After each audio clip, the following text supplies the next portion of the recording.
مصائر الخلق وواكب الأمر نحمده على عظيم إحسانه ونير برهانه ونوام فضل امتنانه حمدا يكون لحقه قضاء ولشكره أداء وإلى صوابه موجبا ولحسن مزيده مقربا الصلاة والسلام على سيد الأنبياء والمرسلين خاتم النبيين شفيع المذنبين راحة للعاشقين والمراد المشتاقين شمس العارفين والسراج الصالحين نبي مصباح والعلم صاحب جود والكرم والله حافظه وجبرائيل خادمه والبراق مركبه سدرة المنتهى مقامه كاب قوسين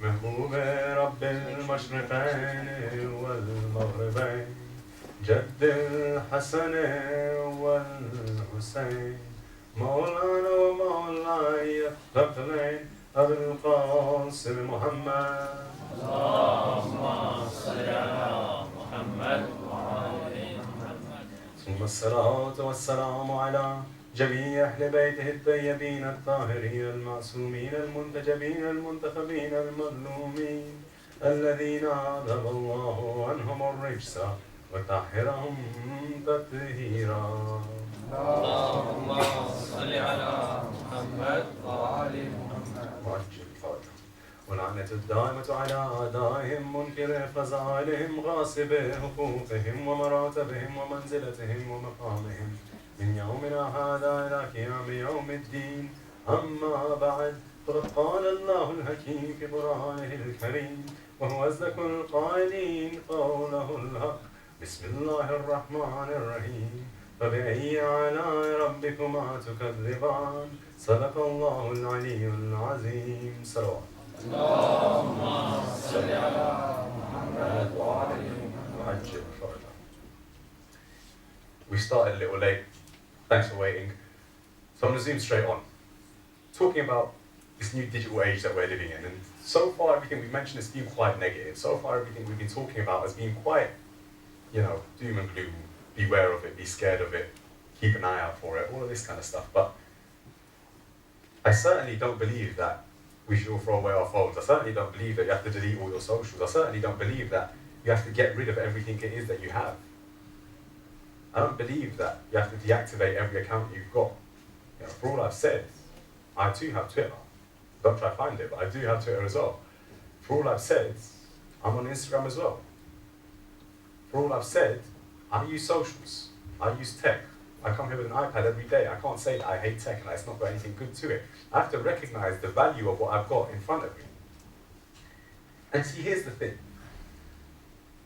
We have to understand that this is the direction the world's going in. We have to be wary of it. We have to be careful about it. We have to know our rules and responsibilities and our rights with it. But at the same time, this is the direction the world's going in. So we do have to go with that direction. We do have to follow it to some extent. And we see this in the hadith of Imam Ali alayhi salatu was salam.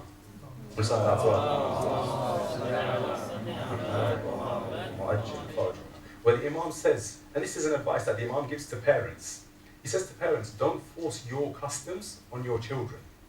So the way you were raised, don't try and raise your children in the same way. Why? He says, because they're growing up in a different time to yours. So even the Imam recognizes that the world changes, and it changes quickly. And the Imam here, he's teaching us and he's telling us, look, what you're used to as a parent is not the same as what your children will be used to. And this is changing at a very fast rate now. See, before, the world would change over a space of 10 years, maybe 15 years. Now the world changes at a rate of months, at a rate of seasons. And I'll give you an example just from my own life of this. So I've always, from when I was young, been involved in doing like youth work and charity work and things in the mosque and what have you. And my big kind of go-to was always sports. In case you guys haven't realized, yeah, I love football. Massive passion. So everything I do in terms of youth events and things like that, it would always be based around football.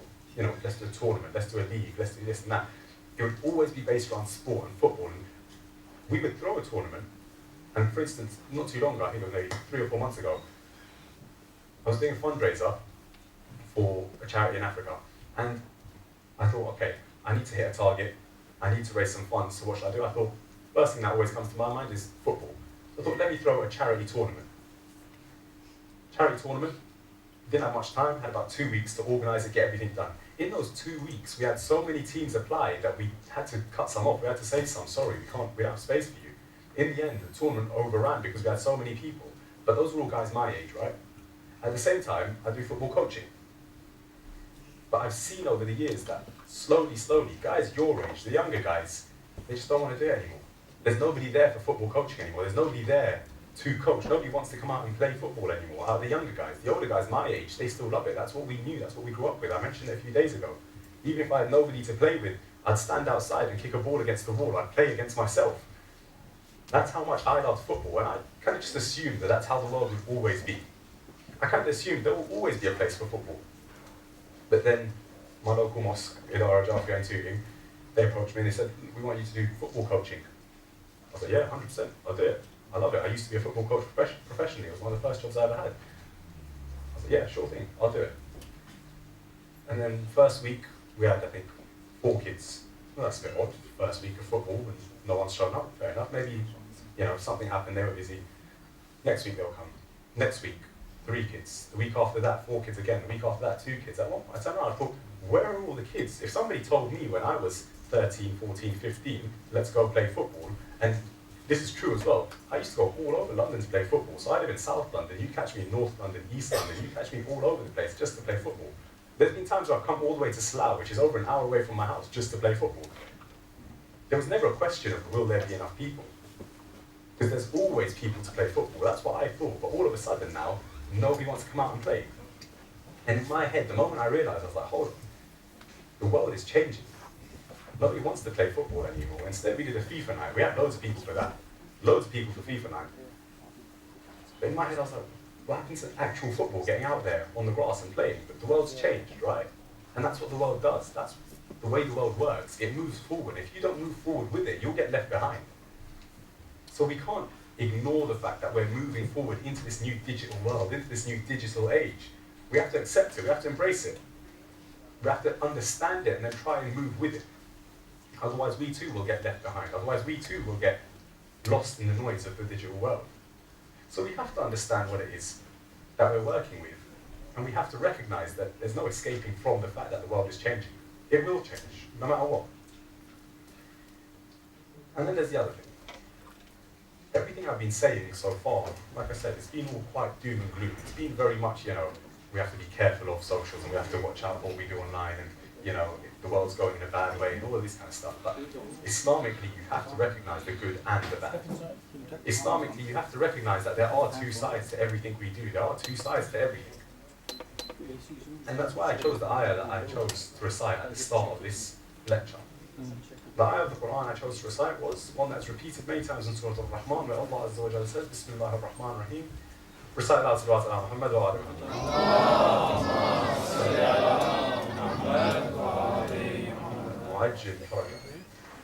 Allah Azza wa Jalla says, Bismillah ar-Rahman ar-Rahim, فَبِأَيِّ آلَاءِ رَبِّكُمَا تُكَذِّبَانِ. It's one of my favourite verses in the Quran. In fact, Surah Rahman, it's one of my favourite surahs in the Quran. It's a beautiful surah. If you can, Bismillah. Are you all cold or what? Are you all warm or you all cold? Warm. So the temperature was set at 30 degrees. Jazakallah.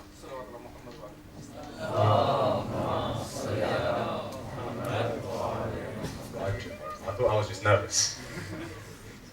So we see that in this surah, Allah Azza wa Jalla, He repeats it again and again. Bismillah ar-Rahman ar-Rahim, فَبِأَيِّ آلَاءِ رَبِّكُمَا تُكَذِّبَانِ. But what does that mean? And which of your Lord's favours will you deny? Now there's different interpretations of this, and depending on the life that we're living in, depending on the situation we're in, the Quran, the meanings of the Quran, you have the literal meanings, then you have other meanings which we can also take. And in this moment, I want to take the meaning of this to be, don't you recognize what Allah's giving you? Don't you see what He's giving you? Which of your Lord's favours will you deny? He's putting all these blessings in front of you and you're just completely ignoring them. See, there's different meanings to the ayah. The one most commonly known is when people ignore Allah Azza wa Jalla's existence, and Allah says, how long will you ignore my existence for? But we, as Muslims, we don't ignore Allah Azza wa Jalla's existence. We, as Muslims, we accept Allah Azza wa Jalla exists. We accept that there's blessings he's given us, so does that mean that this ayah doesn't apply to us? Of course not. The ayah still applies to us, but in a different way. Here we're looking at it now as, are you going to ignore the blessings Allah's giving you? Because Islam gives a great importance to using the blessings of Allah Azza wa Jal correctly. It gives a very important status to those people who use the blessings correctly. And Allah Azza wa Jal, He tells us, if you use His blessings correctly, if you are thankful for them, then what will He do? He will give you more. And what's the best way to be thankful for something? Is to use it correctly, is to use it. For instance, a few years ago, one of the Mu'mineen of Slough, they gave me a new watch. Now see, if they never see me wearing that watch, then that's not me showing thankfulness for it. But the best way I can show that I like that watch, the best way I can show appreciation for that watch is what? To wear that watch, to use it. A lot of times, to be fair, I don't know how many times this will have happened with you guys, but with me it used to happen all the time when my auntie or somebody from Pakistan would send me a kurta or something. So what did I have to do? I had to put it on and take a picture so that my mum could send it to them. Doesn't matter if I take it off straight away afterwards, I just have to send that picture so they know I've worn it. Because to use it correctly, now that is to show thankfulness. Now if I were to take that same kurta and send a picture of, I don't know, me cleaning the wall with it, that's not me using it correctly. I'm using it, sure, but not properly. That's not showing thankfulness. So Allah Azza wa Jalla, He tells us, show thankfulness for what I give you and I'll give you more. So these opportunities that He gives us, we have to take them. We have to be thankful for them. And how? By using them, and using them correctly. Again, Imam Ali alayhi salatu wasalam, he tells us, he recites in his hadith, Saluni, saluni, qabla an tafqiduni. Ask me before you lose me. Now I ask you, do we ever really lose Imam Ali alayhi salam? Can Imam Ali alayhi salam ever really be lost from us? No. But the opportunity to ask the Imam a question, the opportunity to learn from him, to gain from him, once the Imam has left this world, zahiran, then that opportunity is gone.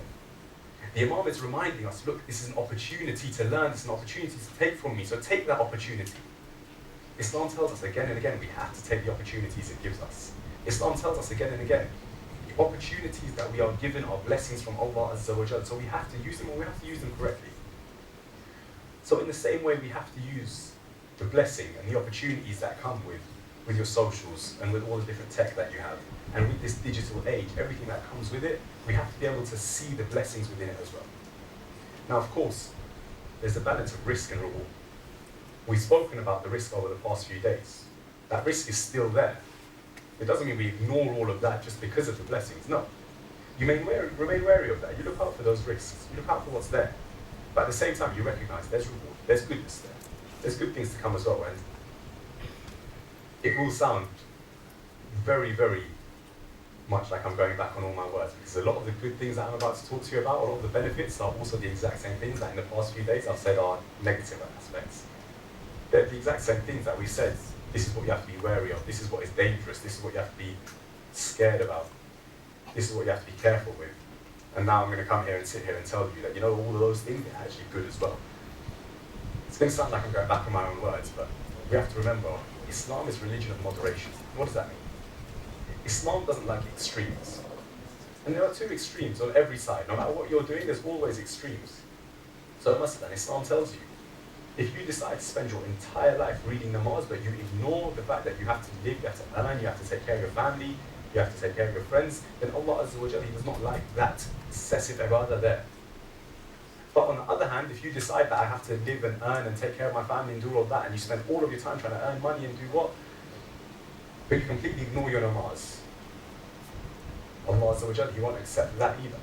Islam's religion of moderation. Islam's religion of doing what is in the middle. It's not taking any extreme. That's what Islam teaches us. See, now when I was talking about these different things, what have I spoken about? I've spoken about your salah, your ibadat. On one side, there's one extreme where you do it completely to that side, and the other extreme was your worldly life, learning and earning and doing all of that kind of stuff. And when it comes to planning these lectures, it takes a long time. It takes a lot of effort. I spent ages trying to plan and trying to prepare and, you know, what am I going to talk about and what am I going to mention and what am I going to do, and ages, and I thought, right, this seems to make sense, but I'm not sure about it, and then I chose another way of going about it, and I thought, that seems to make sense, but I don't know, there's still something missing, and then I came across a hadith of Imam Musa Kazim alayhi salatu wassalam,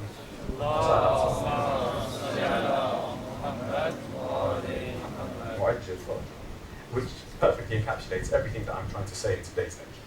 perfectly encapsulates everything that I want to talk about here in the benefits of social media, and the benefits of the digital world we live in, and the technology we have.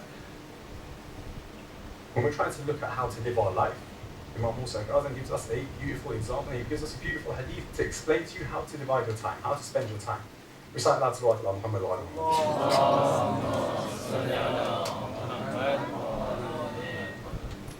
Our Imam, he tells us to divide our time into 4 parts. Now pay close attention to what these 4 parts are, because in these 4 parts encapsulates everything that you have to do in life. He says to divide your time into 4 parts. What are those 4 parts? The first is dua and ibadah.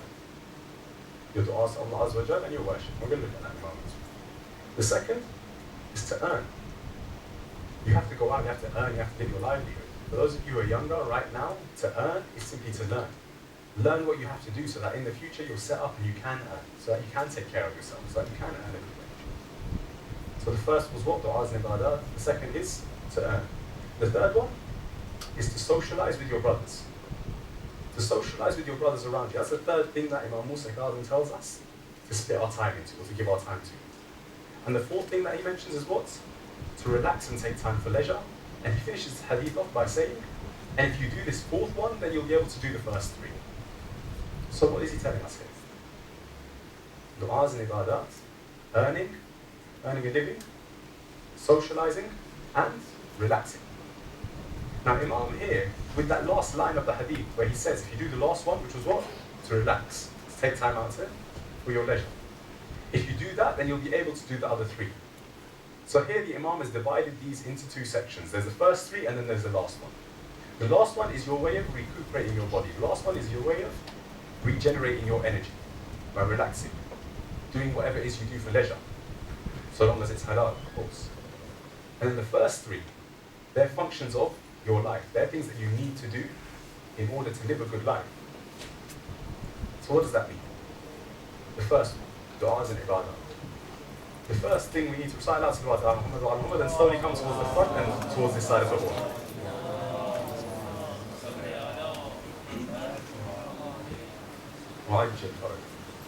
Allahumma salli ala Muhammad wa ali Muhammad. No wonder it's hot in here, there's a lot of us guys here. So, we're looking at the du'as and ibadat section first. The first portion, your du'as and your ibadat.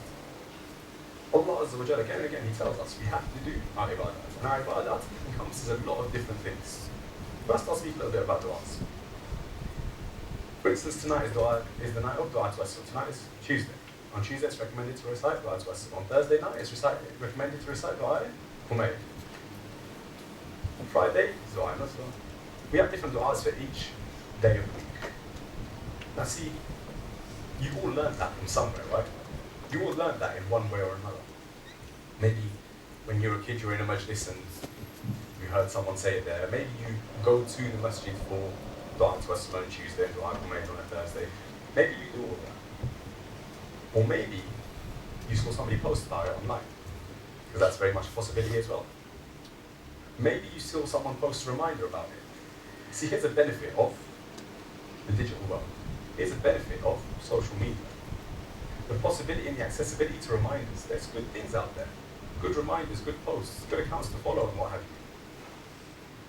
We have different things that we can do in order to enhance our ibadah. And we can use our phone, we can use our iPads to do. For instance, I have an app on my phone called Share Companion. Now on there, there's a selection of du'as. On there, there's a selection of different salats and how to read them.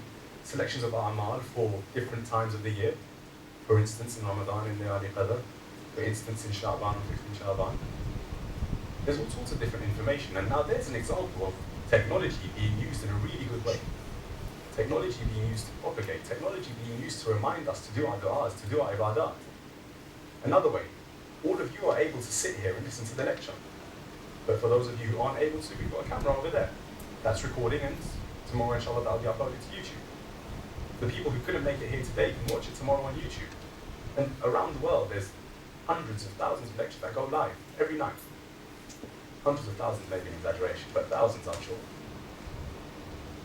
And for those of you who can't access those in-person majalis immediately, you have the ability to access them online. Another benefit, another really good example of the positives that come about with this technology.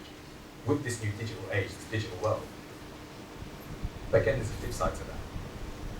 Don't forget there's benefits to being here as well. So if you are able to make it here, but you choose not to, why? Because it's just easier to watch it on YouTube. Then you're missing out on an important piece of effort there. You're missing out on something very important that you can do. And there's many centres that have tried to combat this. They've tried to do things to move away from it. It's like a 3 p.m. kickoff on a Saturday for the football. You won't find that on TV. Why? So that people actually go to the stadiums. A lot of centres have stopped streaming because they realise people are stopping coming to this Majlis. They're stopping coming to our Jashrans and our Milads and our gatherings. We have to remember there's a balance here between risk and reward. So it's great that it's available for those people who can't get to the masjid, they can't get to the Imam Baraka. But at the same time, we can't allow ourselves to become lazy when it comes to coming here. We can't forget about the benefits of being here. Some people genuinely can't make it prayer, but that advantage is there. But that's not there for everybody. That's not there for you to become lazy. We have to recognise the risk and the reward, different manners of it. The second one that we mentioned, what was the second thing that we split our time into? It was earning. Earning a livelihood, earning a living. I don't need to go into too much depth about how to earn money online. There's plenty about that. You guys know all about that. You guys know it better than I do. And Islamically, there is a very big importance on earning a livelihood. There's a very big importance to earning a living. Like I said at the start, if you spend your whole life reading Salah, but you don't earn the money that your family needs to sustain themselves, Allah Azza wa Jal, I won't say Allah doesn't accept your Salah.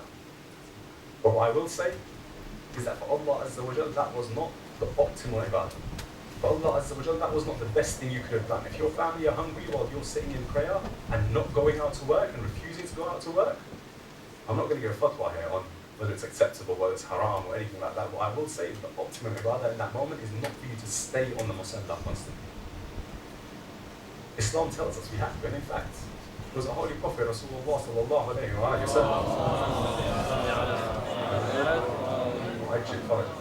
When he arrived in Mecca with the Muhajirin, the people who travelled with him from Medina, the people who were already in Mecca, known as the Ansar, they split their wealth with the Muhajirin. They split their wealth with the people who had arrived from Medina. The Muslims who had arrived from Medina, they split their wealth so that they could support them, so that they could take care of them.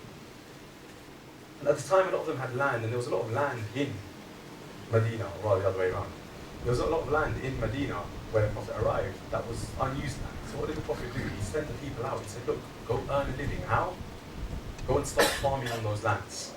Go and earn your money from those lands. Our Prophet started a farming revolution in Medina and around the city of Medina so that people could earn for themselves, so that people could earn their own money. The Ansar, the people who were already in Medina, they helped everyone who came from Mecca by splitting half their wealth. This is the equivalent of us giving charity, us giving sadaqah. They split half their wealth. And then the Prophet instructed the people of Mecca who had come with him, go now, earn your money and do it in this way. Islam tells us to earn. It tells us we have to earn. And online, there's all sorts of ways to earn. You look at streamers, they're earning good money, some of them. You look at YouTubers, they're earning good money, again, some of them. You look at people who have started a side hustle, side business on Instagram or whatnot, or wherever.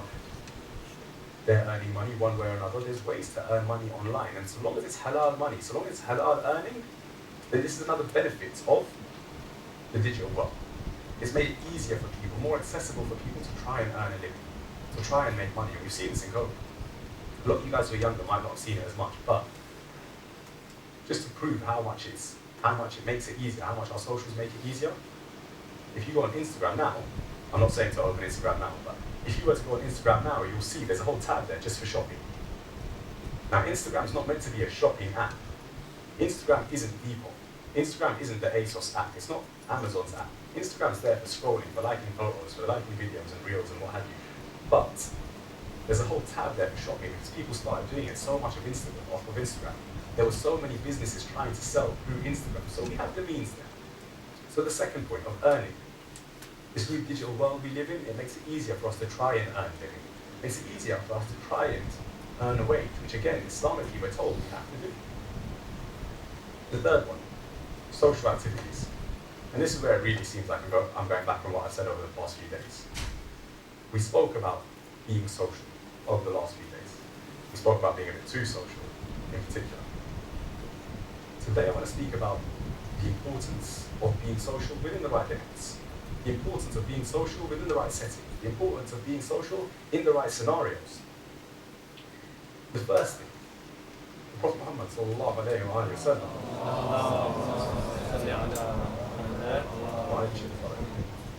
he's instructed us, when you come to a gathering, make sure you say salam.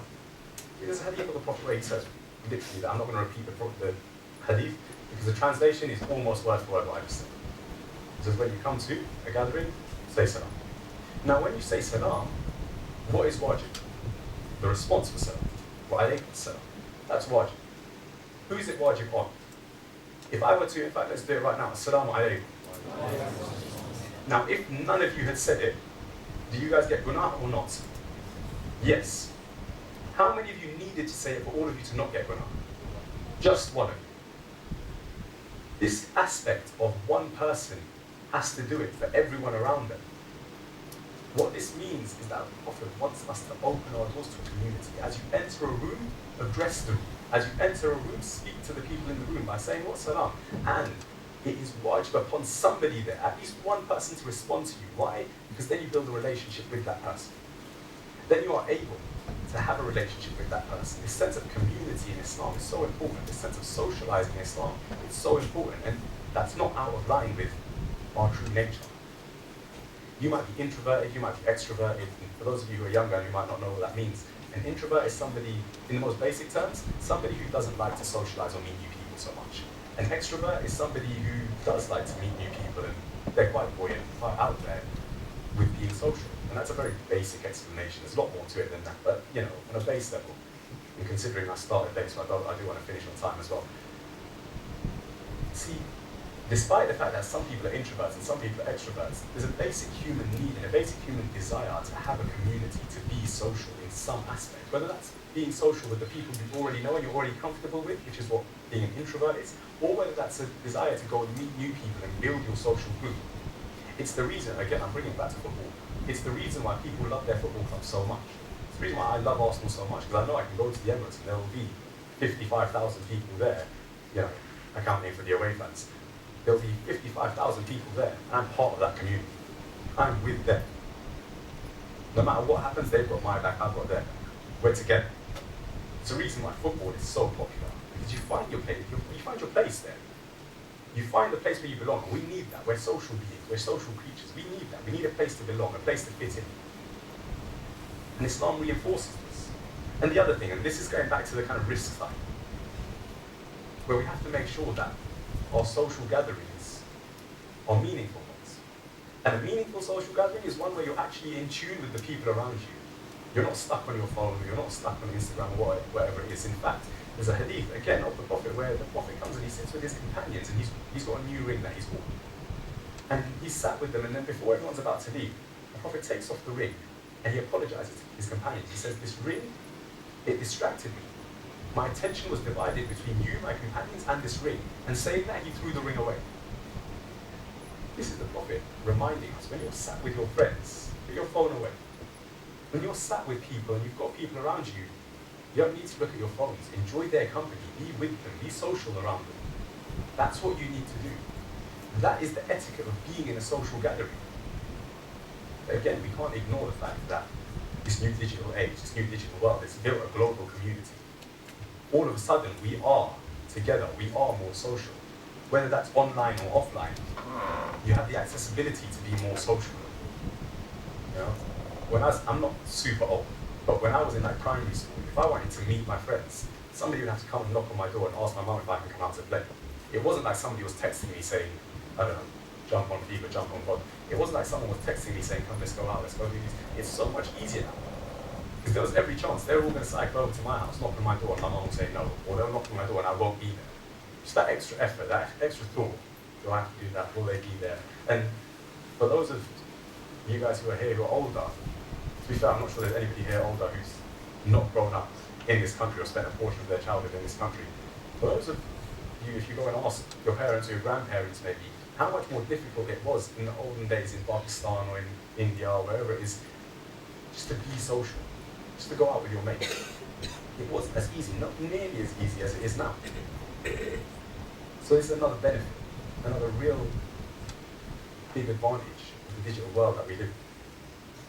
And the last one we mentioned was leisure and relaxing. And I'm going to kind of speed through this just so that we can come towards an end of it. Leisure and relaxing are super important, super important. As we see from the Hadith of Imam Musa al-Kadhim, if you do that, if you relax, if you take time for your leisure, then you'll be able to do the other three things that he's told us we have to split our time into. Now when it comes to leisure, I'm not going to have to explain to you guys how being on your phones is a form of leisure, how watching Netflix is a form of relaxing, how doing all these stuff, how the technical world and digital world makes it easier to relax. It's obvious, it's there in front of you. There's no kind of difficulty in taking time out to relax. There's no difficulty in taking time for your leisure through your tech, through what you've got.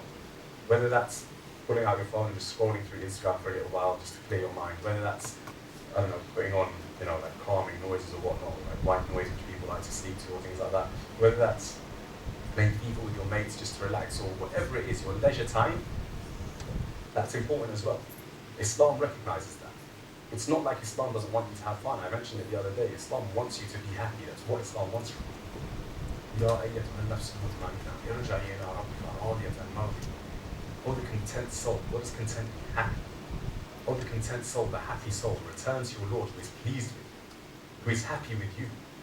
Allah Azza wa Jalla is telling us when we are happy, Allah Azza wa Jalla is happy with us as well. Bearing in mind that that happiness has to come from a place of Islamic allowance. It has to come from a place of halal enjoyment. Allah Azza wa Jalla doesn't want us to be upset, He doesn't want us to be sad, He doesn't want us to be angry, He doesn't want us to be robots who just spend 5 times a day praying and then they go to work and then they wake up. No, that's not what Allah wants. Allah wants you to live a full life. He wants you to be happy with your life. And taking time out to relax, taking time out for leisure is important as well. Now, next time your parents tell you to do your homework, don't turn around and say, Malana said I have to relax. No, when there's time to relax, there's time to relax. When there's time to work, there's time to work. You have to have a balance there. Like I said, Islam's religion of moderation. You have to have a balance in everything you do. And it's key that we do that. These are some of the benefits I've mentioned. There's 2 very key and very important benefits, which inshallah we'll talk about tomorrow, because we're going to talk about that in a lot more depth. And those are what? 2 of our wajibat, 2 of our furu'adi, very important ones. Amr bil ma'roof and nahy anil munkar. To encourage people to do good and to discourage people to do bad. That's what we're going to talk about tomorrow. It's a lot easier to do that online. It's also a lot easier to get it wrong. We have to be careful. So we're going to discuss that tomorrow, inshallah. But for now, I'm going to draw towards a close. Like I said, we can't ignore the positive potential of social media. There's a whole bunch of things that I haven't even mentioned. A whole bunch of things that we haven't even gone through. The ability to advance yourself career-wise through LinkedIn, the ability to take part in some kind of social activism, to be part of a cause. The ability to do all these different things which Islam tells you have to do, the ability to gain knowledge, the ability to do all these things that are important benefits that we recognize. These are just a few that I mentioned based on the hadith of the Imam. See, these are hadith, these teachings, these learnings, they still apply to us today. Even though the world has changed drastically, the world we live in, it's completely different to the time of the Imams. But still, what they say, their hadith, their sunnah, and what is written in the Quran, it still applies to us today. It's not different, it's not changed. It's still important, it's still prevalent, it still matters. And it was an incredible foresight that our Imams and our Ahlul Bayt had that allowed them to carry out the actions that they did, that allowed them to make the sacrifices that they did. Tonight, I want to remember one of the first people who gave their lives for our Imam, one of the first people who gave their lives for our religion, for our Islam, in this story of Karbala. Except the man I want to remember today was never in Karbala. He never reached Karbala. It's known that there were 4 people that should they stand together in battle, nobody would be able to defeat. Who were those 4 people? The first, Abu Fadl Abbas. The second, Muhammad ibn Hanafiya. The third was Abdullah, the son of Ja'far al-Dayyar. And the 4th was Hazrat Muslim ibn Aqil. And it's Hazrat Muslim who I want to remember today. See, as a Muslim ibn Aqil, he was a great man. We focus on his shahada, but oftentimes we forget how great of a person he was, how great of a life he led. See, it was never, and it is still not allowed, for me to give allegiance to somebody else on behalf of the Imam. I cannot give allegiance to any Ayatollah on behalf of the Imam. I can say that I take my religious rulings from the Imam, from the Ayatollah, from the Marja. But to accept him as my Imam on behalf of the Imam, that is not allowed. Imam Hussein alayhi salam, Hazrat Muslim ibn Aqil, what does he say? He says, Muslim, your hand is my hand. If somebody wishes to give allegiance to Imam Hussein, they give allegiance to Hazrat Muslim ibn Aqil in the Imam's absence. It's a great honor and a great status. Who Hazrat Muslim ibn Aqil was is overlooked so much. But tonight is the time for us. Now is the time to remember those last few moments and what he gave. Hazrat Muslim ibn Aqil, we keep hearing, and we always hear how alone he was. We always hear how much they left Hazrat Muslim ibn Aqil alone in Kufa. We have this image of this man wandering around not knowing what to do. We have this image of this man who was weak and left alone and frightened, but that was not who Hazrat Muslim ibn Aqil was, no. Not at all. A great companion by the name of Hazrat Hani ibn Umar, he had been captured by Ubaydullah ibn Ziyad. He had been captured and imprisoned. Hazrat Hani had been hiding Hazrat Muslim ibn Aqil in his home. Hani had been captured, Hazrat Muslim had escaped into the streets of Kufa. Ibn Ziyad calls the guards and tells them to bring Hazrat Hani to his palace. Hazrat Hani is standing there. Ibn Ziyad tells him, show me where Muslim is. Tell me where Muslim is. You know what Hazrat Hani says? This is the kind of defiance you have to be a companion of one of our imams, to be amongst the highest levels. And when I say to be a companion of one of our imams, don't think it's like something really far off, like Hazrat Ammar Yasir was, and Salman al-Farsi was, and Mihmet Ammar was, and Hazrat Hani ibn Urwa was, and Hazrat Muslim ibn Aqil was. No. Our imam is still alive. Our imam is still looking for his companions. There's still space for you to be one of those people, one of those companions. There's still the possibility that you will rise to the ranks of Allah Azza wa Jal's servants to get to that level. So when I say to reach that level of the companions, don't think it's far out of reach. Don't think it's impossible. It's difficult. You have to work hard, but it's possible. Ubaydullah ibn Ziyad, he has Hazrat Hani ibn Urwa there.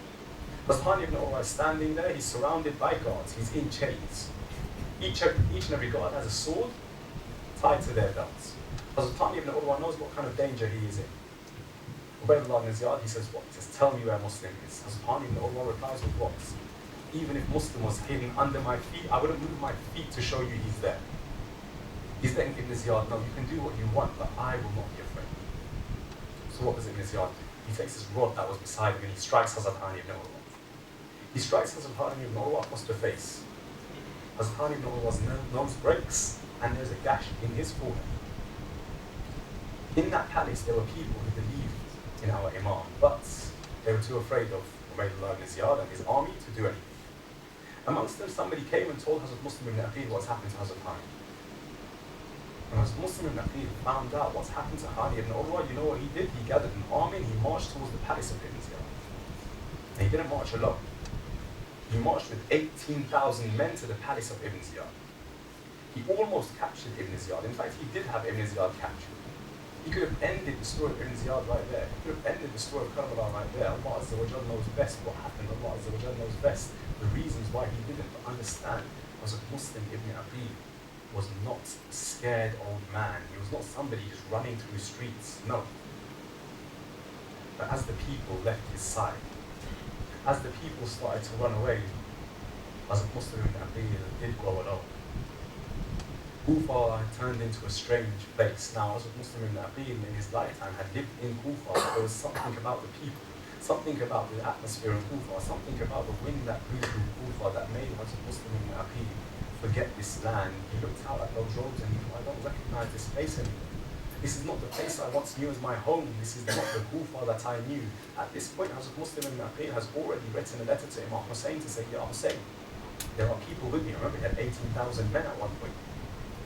He wrote a letter to Imam Hussein saying, look, the people of Kufa, they are sincere, come to Kufa. As a Muslim ibn Aqil goes alone, he starts to wander through the streets.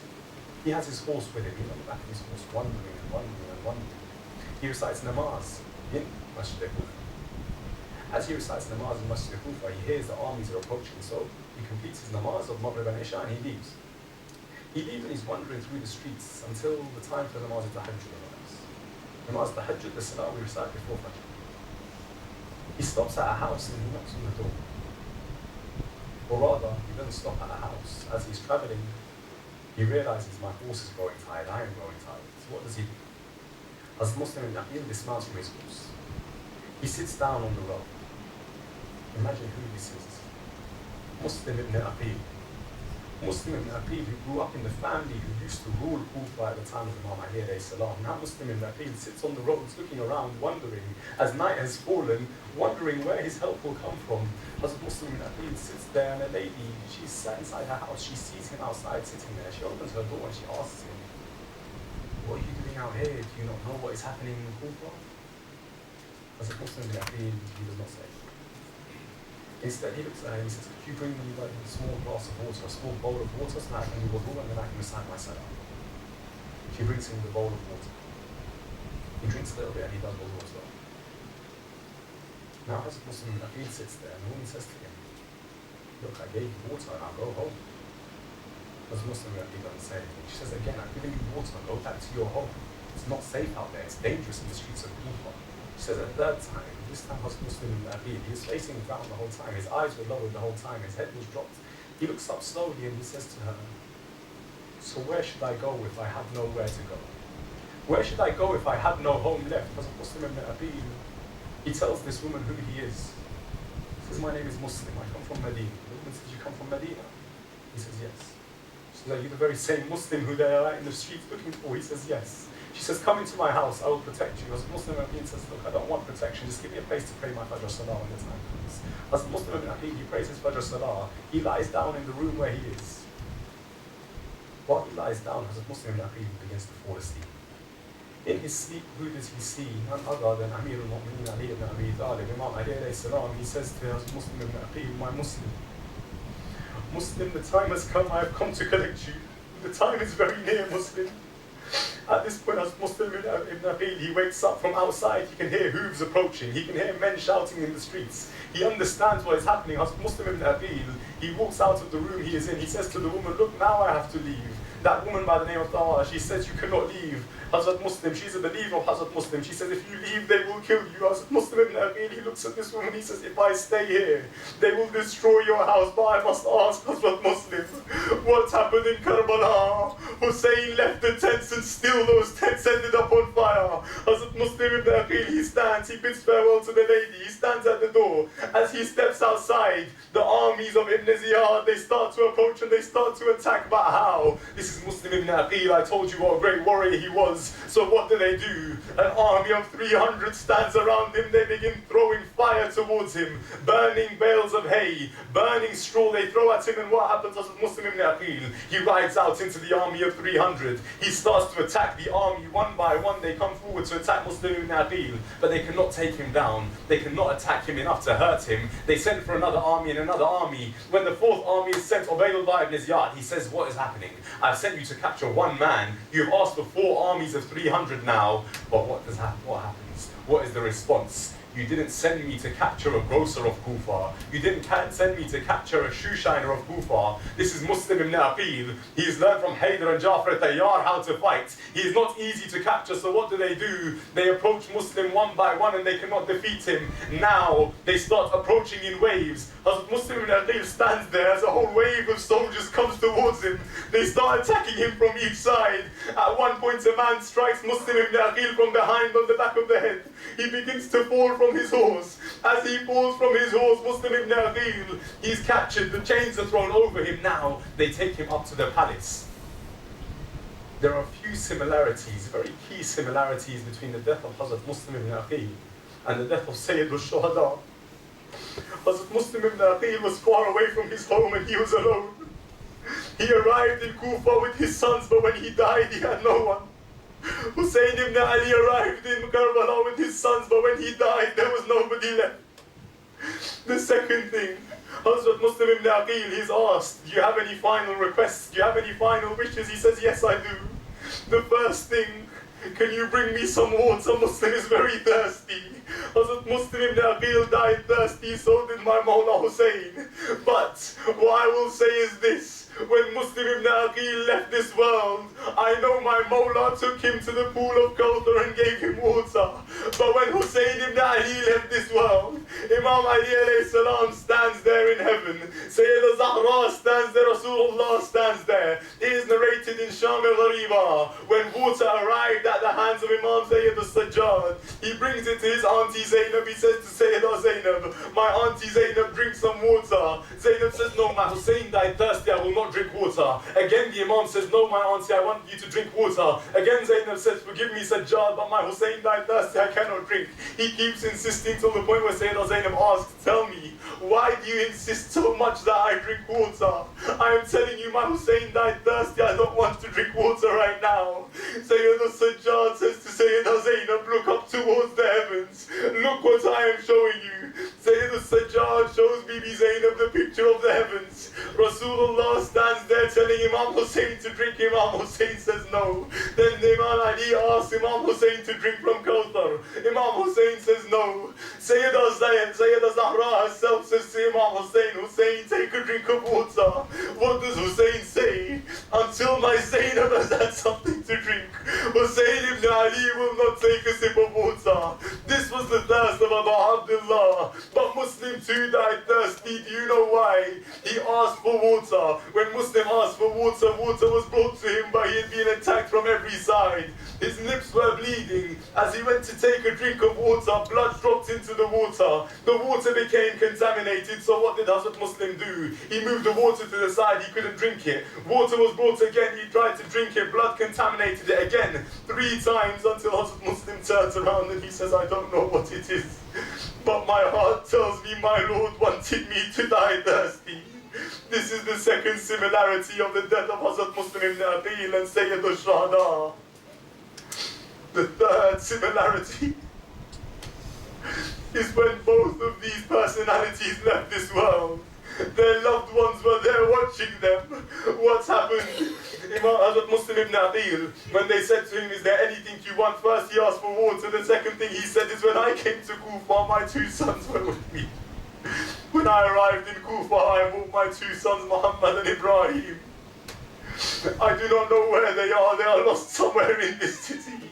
If you can please find them and send them back to Medina, send them back to safety. Their mother is very worried for them. Hazrat Muslim ibn Aqil was not brought his 2 sons. They were not sent back to Medina. The next time where Hazrat Muslim ibn Aqil was reunited with his 2 sons, when Muslim ibn Aqil is atop the palace, a man stands above Muslim ibn Aqil with a sword in his hand. Muslim looks out at the crowds that have gathered to watch the execution, and what does he see?